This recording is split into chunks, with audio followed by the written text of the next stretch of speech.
Welcome to Heritage Emergency Response and the Incident Command System. The Preparing for Alaska's Cultural Organizations for Emergency program has been made possible in part by a major grant from the National Endowment for the Humanities. Democracy Demands Wisdom.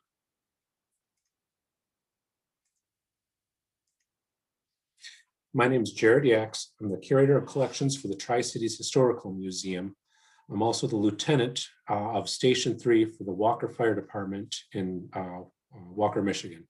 I'm also a Heritage Emergency First Responder. I'm here to talk to you a little bit about the Incident Command System and how it works within a heritage or a cultural site, and then following a case study with the flooding that happened in Midland, Michigan.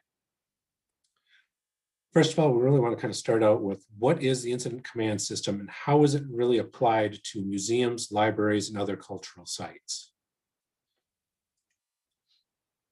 The Incident Command System is it's a great way to organize people and resources. Museums, libraries, and heritage sites were really good at organizing and storing information, artifacts, stuff like that. But we don't focus a lot on how to organize people and resources in a limited time frame. The ICS system is really the best way for your institution to organize aid efforts within any type of a disaster situation. ICS focuses on how to organize those people and those resources and efficiently take care of the problem that you have at that time. You want to start using the ICS system as part of your disaster plan. Your entire institution should practice the system so that if and when a disaster strikes, everyone knows what is expected of them and where they are placed when they're placed in a specific role. So if you're going to be a section lead or a division leader, your job, you know exactly the details of your job, what you're supposed to do, what's expected of you, and just basically how to get the job done. The other thing is when do you establish command in a disaster? Command is established when the very first museum person is notified about the emergency situation within your institution. That person immediately becomes the incident commander and should call on their command staff and set them in motion before traveling to the emergency scene. The command staff is then able to call their teams in motion before they have to leave and travel to the scene as well. You should also be determining if you need some help, such as a professional heritage emergency responder, curatorial and community volunteers, or emergency response vendors as well. To go a little bit into the case study here, this happened back in the summer of 2020. The Edendale Dam broke, which overwhelmed the Sanford Dam downstream, and it flooded much of the city of Midland. Two institutions were affected by the floodwaters. Midland was the first time a HART first responder worked on a disaster in Michigan. Both museums were unaware of the ICS system or that HART responders even existed. They were on scene after the floodwaters had receded about 12 hours before they were informed that a heritage emergency responder was available and able to come and assist them. I was able to deploy and arrive on the scene about 3 hours later. The very first thing we did was go over the incident command system to help structure our rescue efforts and then to determine the resources we needed to complete the operation. The museum had known about, if the museum had known about and practiced the ICS system, we would have been able to save about 15 of those hours.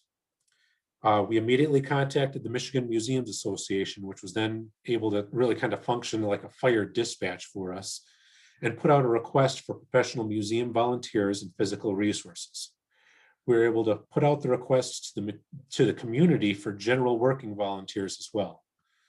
Bright and early the next day, we had over 100 people willing and ready to go to work to help save the objects and save the history for that region. We were also able to pull together a bunch of resources we wouldn't normally have had on hand to kind of complete those rescue efforts. So this first picture shows the lobby of the museum as we started our rescue efforts. You can see there's mud on the floor. They'd already started pulling wet artifacts out to try and sort and separate them. But this is really kind of before the main emergency operations had begun. This is when we're kind of doing our damage assessment. Here we show some flat file archives and other casework. Again, you can see where the water had been and then receded with the muddy floor. You can see textile boxes that were affected by the flood, along with untouched textile boxes that would also need to be evacuated. And then just the general mayhem and destruction that was caused by the flood, and still having some of the flood water to deal with while we were there.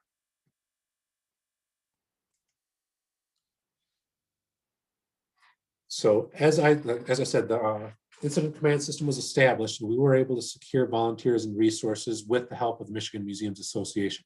Having an association or a group that can act as that dispatch and help send out information and get the information to people, so that way volunteers know that there's an opportunity to come in and help is just a tremendous asset.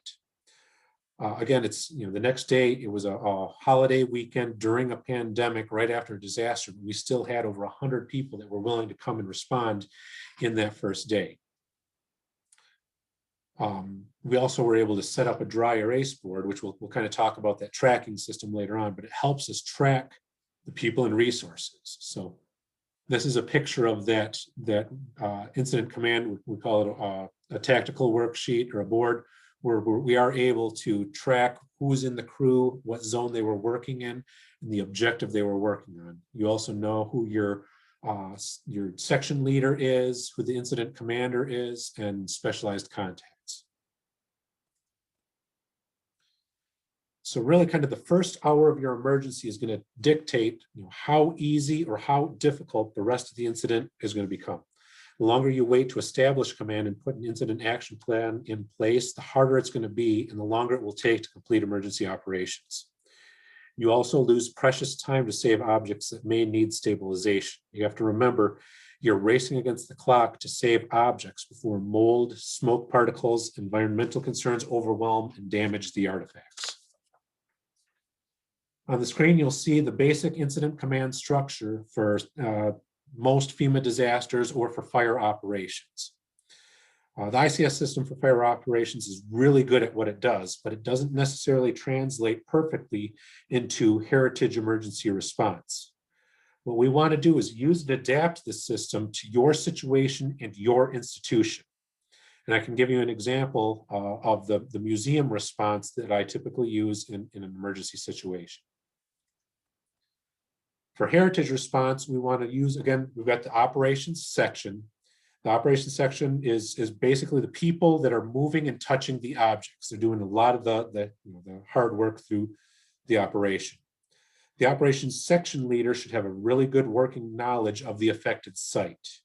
You would then organize in 2 teams of 3 to 5 community volunteers with the museum professional acting as the team leader. They can then supervise the non-museum people on how to properly move and pack artifacts. When forming these teams, you also want to follow the span of control, which means you really don't want to have a supervisor supervising more than 5 people. You want to be within about a 2 to 5 person operating limit. And then also following the rules for unity of command. No one should ever have more than 1 supervisor.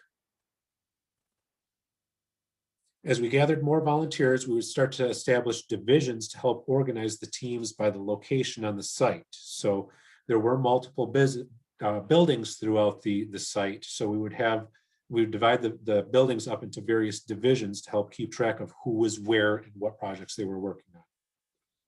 We did have some people that would want to just jump in and grab stuff and start to help out. The museum professional team lead needs to keep track of their team members and guide them on those proper artifact handling and tracking methods.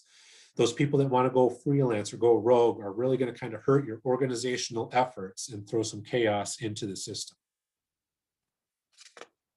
Next up, for the museum and heritage site ideas, we really want to lump the logistics and finance into one section or one branch. So the logistics whole job is to find the resources the operation needs to function effectively. In the museum world, you're really going to need the person to get cash or checks or credit cards to be able to pay for these resources. So that's why you need finance to be working with logistics at the same time. They're the ones that are going to find the money for you to gather up these materials that are needed. Material requests should go to logistics, where runners will then take the monetary resource that finance gives them, and they're going to go and pick up what's needed. Now, remember, in a wide area emergency response, some of these runners may need to travel great distances to procure the supplies that they need. So like in Midland, the whole area was flooded. So stuff like even just basic paper towels or cleaning supplies, packing materials were very scarce in town. So we had to send runners to Bay City and Saginaw and Flint to try and find resources. We were putting out calls to other museums saying, hey, if you're sending volunteers, can they bring in some resources to help us out? The next section that I'm putting together is going to be the planning and inventory section. In the museum world or the cultural heritage world, a lot of times we're tracking way more information than any fire department would ever really have to worry about. This branch works on tracking the accession numbers as they're packed and sent to a stable site or sent to a conservation facility. You need to be able to track where all these artifacts are going and plan out how to arrange them in their new temporary locations. And this is just a massive amount of information that needs to be recorded and tracked while the operation is happening. You don't want to understaff this branch because there's a limited amount of time. So you really need to record all the accession numbers and information, where they were found, where they're going, before the artifacts will start to deteriorate due to environmental concerns. Finally, we've got the administrative branch. These are the people that are in charge of organizing employees and volunteers. They're the ones that are scheduling the shifts and helping find emergency funding. They're the ones that are scheduling emergency response vendors and finding ways to pay them. So they're doing a lot of the paperwork and scheduling. You want the people that are coming in as volunteers to contact your administrative branch to get them organized, and that way they know who to contact when they get here and what materials or supplies they need to bring to help protect themselves. So the administrative branch takes care of all of that type of stuff. One last note that you kind of want to consider within this structure, you may want to have some type of a medical personnel person to work on your team as well, possibly as the safety officer. As heritage professionals, we don't often consider the type of environment that we're going to be working in during the disaster. Cuts and abrasions, allergic reactions, dehydration, hypothermia, any other type of ailment could possibly happen during your emergency salvage operation. We're not working in our normal, stable environment that we're all used to. Having someone there that can deal with a medical situation immediately would be a tremendous asset. So maybe put out a request to maybe like a retired nurse or a retired firefighter, someone who was a medic before, that could kind of step into that place and help out where is needed. So at the start of the incident, you also want to create an incident action plan. And then you want to update it at the beginning of each operational period. Your incident action plan should contain achievable goals for the current operational period, along with your overarching goals for the whole rescue. You need to find a way to keep track of your people on a large surface. It could be like that dry erase board that I showed you in a previous picture, a big chalkboard, a really big piece of paper. But you need to know who is in each strike team, and what area they're working in, and what that team's objectives are. The command staff will need to keep the plan updated and in place to keep people organized, so that way they're effective and efficient. Your objectives really need to have a clear-cut goal that can be completed in a reasonable amount of time. One example of one of the overarching goals we were using in Midland, it was that we wanted all of the wet archival materials to be frozen within the first 48 hours of the operation. Another one was that we wanted to assign a strike team to pack and clear all textile materials from the textile storage room. Several teams were assigned to clear out artifacts out of display cases in exhibits throughout the museum. So each team was assigned one exhibit area. As they would finish that area, the team would come back out and they would take a break. In the fire world, we call that doing your rehab work, just rehabbing and getting some energy back. Once they had rehabbed, then they get assigned to the next untouched exhibit area. We had another team of building personnel who were assigned to basically tear out all the saturated drywall and insulation from rooms that had been emptied of artifacts to help stabilize the environment. And removing all those wet materials, so that way it's going to help bring down the humidity within the building. Again, once the teams had completed their objectives, they would come out and take a break, do their rehab, so that way they're getting appropriate rest before going on to the next task. Your incident action plan really has kind of a circular methodology to it. You want to be constantly planning, preparing, reviewing, executing the plan, evaluating what was effective, and then planning the next phase of it. So each day, each operational period, you should be doing the circular actions. That way you can continuously be updating it and having your goals and priorities set for that operational period. It needs to be adaptable because situations can change as well. Once the emergency operations were complete and all the objects were in a safe and stable place, the command staff and the museum leadership sat down to perform an after-action review. This is a chance for the team to really kind of go over how the incident went. You want to know what went well and should be continued in the future, and you also need to know what needs to be fixed or improved. When doing the review, you should really be looking at what your objectives were and then what the reality was, so that way you can learn from it. This should be performed immediately after emergency operations while everyone's memories are fresh and the details are sharp. Then you have to take this information that you get from your after-action review and add it to your emergency plan, so that way you can practice it. All this documentation should be added to your disaster plan, so that way you know what to do in the future. Some of the examples that we have from the incident action plan from Site 1 in the flood was, problems or areas of improvement. They didn't have an incident commander that was established immediately. That caused some confusion as to who was in charge, what's going on, and then they weren't able to immediately create an incident action plan. So once we had that incident command system in place and everybody knew where who was in charge, what their objectives were, what they needed to do, and that incident action plan was in place, so we knew what our priorities were and what we need to do, that made things operate so much smoother. We did not have disaster kits in place either. So when they started the operation, disaster kits are really kind of designed to get you through the first couple hours of an emergency. They're not there designed to sustain you through the whole thing. So once your logistics team is in place, they need to start immediately finding resources, because you're going to use up those disaster kits, like I said, within the first couple hours. Supplies were also very difficult to find due to the regional disaster. Since it's a widespread disaster, again, we had to send people out of town or out of the region in order to find the supplies that we needed, especially with like boxes and packing materials. Not having those materials right on hand really kind of slowed down operations in the beginning.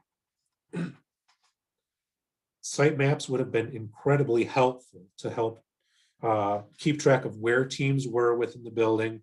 We could help plan out where teams were functioning and moving around. Not having those site maps kind of contributed to the next point, where facilities crews and curatorial crews were often kind of stumbling over each other and getting in each other's way. Those maps would help us coordinate where people were working in the building and plan routes for evacuation and moving materials around a lot more effectively. We also ran out of table space and workspace very quickly. We needed to find a way to locate more tables, portable tables, and bring them in so that we would have a lot more workspace. When you've got that many people working in an area, that space fills up very, very quickly. Also, Communication with a group leasing the space in the building was also very difficult to establish.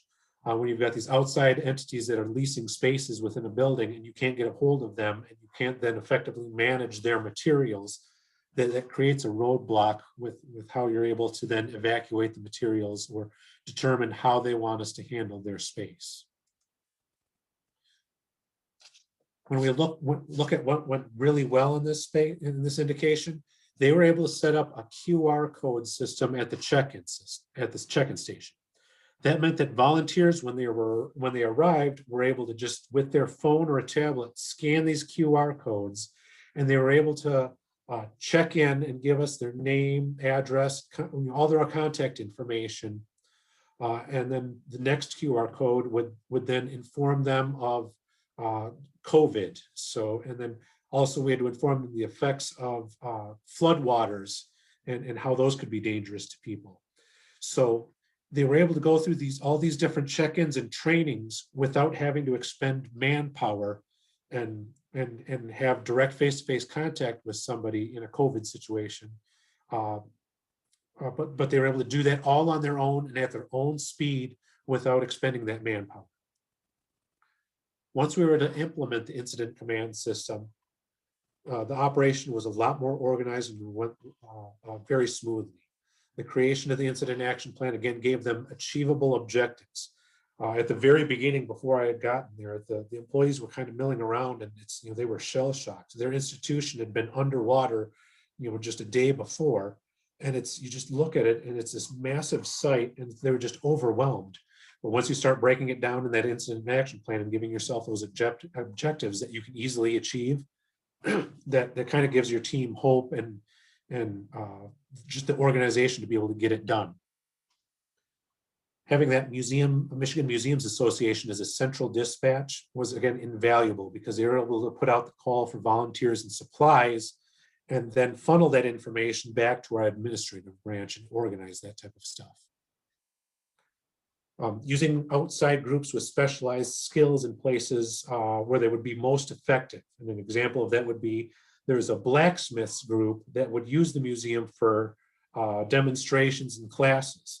They were able to come in and take care of the blacksmithing shop and the forge artifacts very quickly and effectively. So that way only one museum professional really had to be there to help them and get the resources, the materials they needed to effectively rescue that area. This museum also did an excellent job of finding the loans that they had, identifying them, and then taking care of them immediately, because those loans are in their care, but they're not owned by the museum. So those needed to be taken care of first thing and either returned to the person that was lending it to the museum or immediately submitted for conservation work. We were able to put out a call for freezer space for the wet archival collections and the wet artifacts that we had. Several institutions and vendors in the area were willing to lend freezer space to get that stuff immediately frozen, so we didn't have to worry about mold and mildew setting in. As we kind of went on, the facilities crews and curatorial crews adapted very well to being in each other's space. Once we kind of had that plan going and just started to draw out improvised maps, you could see that the flow paths for everybody's work really kind of helped out with being able to move around in each other's spaces. Finally, we did have 2 medical first responders on scene. We had various cuts and scrapes. We had 2 people that went down with heat exhaustion. We were able to effectively take care of those without interrupting our operation into. So.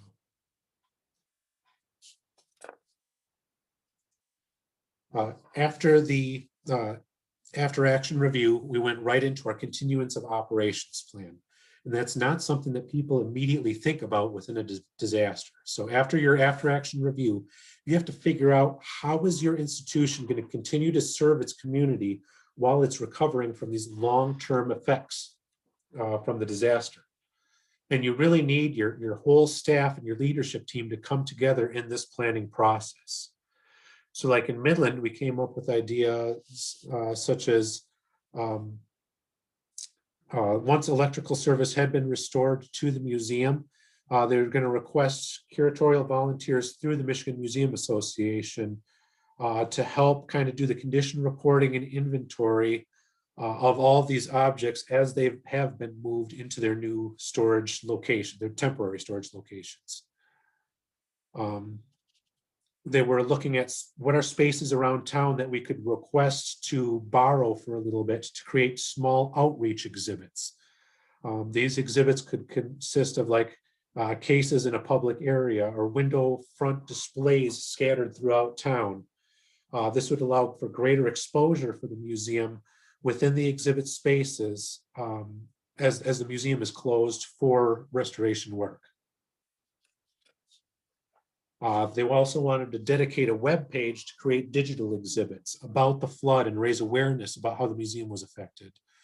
These digital exhibits could also highlight various artifacts and go on as a way for people to still learn about their regional history while they're at home or wherever they happen to be through the internet, and being able to still kind of do social distancing with COVID as a factor.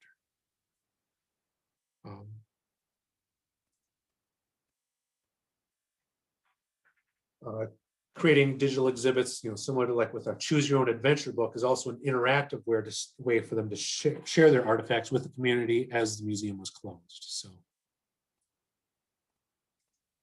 finally, to give you just kind of an idea of the impact of the incident command system, the emergency operations at the Midland Historical Center were completed in just 4 days.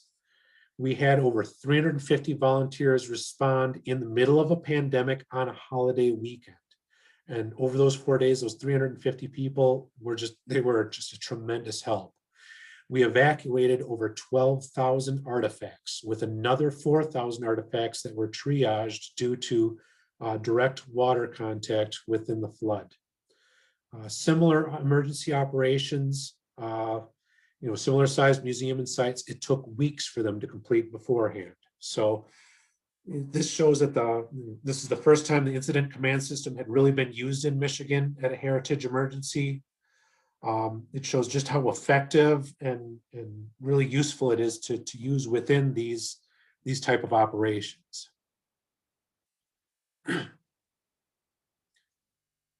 So that's really what I have to kind of share with you about the emergency operations in Midland, and just how effective the incident command system is within a heritage emergency response. I hope this talk has been helpful. Hope you learned something. If you have questions or ever need any help, feel free to email me. My email is jyax@tchmuseum.org. I hope you enjoy the rest of the class, and good luck in your future endeavors. Thanks.